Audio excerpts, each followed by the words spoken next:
Shalom, selamat pagi. Mari awali hari ini dengan semangat baru dengan mendengarkan renungan pagi. Jumat 22 Mei 2026. Jemaat saja tidaklah cukup. Kisah Para Rasul 16 ayat 4. Dalam perjalanan keliling dari kota ke kota, Paulus dan Silas menyampaikan keputusan-keputusan yang diambil para rasul dan para penatua di Yerusalem dengan pesan supaya jemaat-jemaat menaatinya.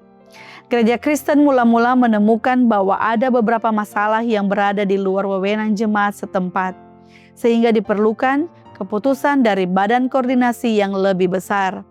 Hal ini terlihat dalam Kisah Para Rasul 15, di mana para rasul dan penatua atau ketua jemaat berkumpul dalam sebuah sidang untuk memutuskan bagaimana menyatukan jemaat Yahudi dan non-Yahudi ke dalam satu kesatuan.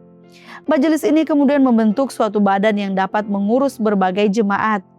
Umat Advent mula-mula juga mengalami hal yang serupa. Mereka menemukan bahwa tidak semua masalah dapat ditangani hanya melalui tingkat jemaat setempat.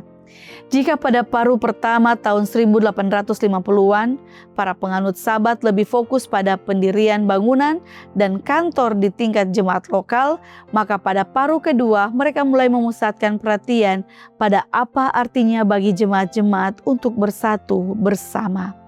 Setidaknya ada 4 faktor yang mendorong para pemimpin seperti James White untuk melihat perlunya organisasi gereja yang lebih bersifat global.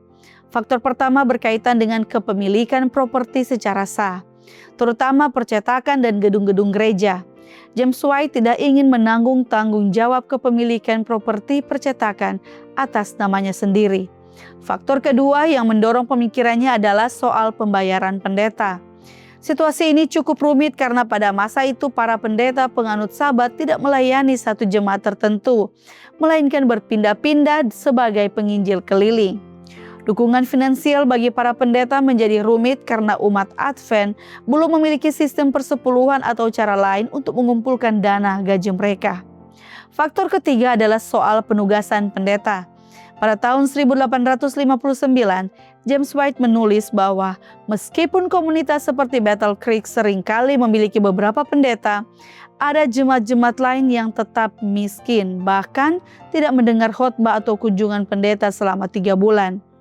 Pada kenyataannya, meskipun tanpa struktur formal, James White sudah mulai bertindak sebagai pengawas dalam penugasan dan pembayaran pendeta.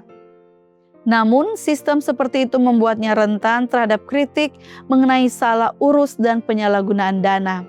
Faktor keempat berkenaan dengan pemindahan keanggotaan antar jemaat, terutama ketika seseorang telah dipecat dari satu jemaat lalu pergi bergabung dengan jemaat lain tanpa prosedur yang jelas. Gereja-gereja membutuhkan sistem dan ketertiban jika mereka ingin maju bersama-sama. Mereka masih hidup di dunia yang tidak sempurna, dengan orang-orang yang juga tidak sempurna.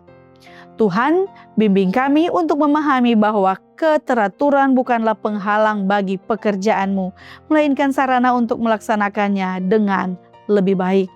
Kiranya renungan di pagi hari ini dapat menjadi kekuatan bagi kita semua dan menjadi perenungan kita sepanjang hari ini.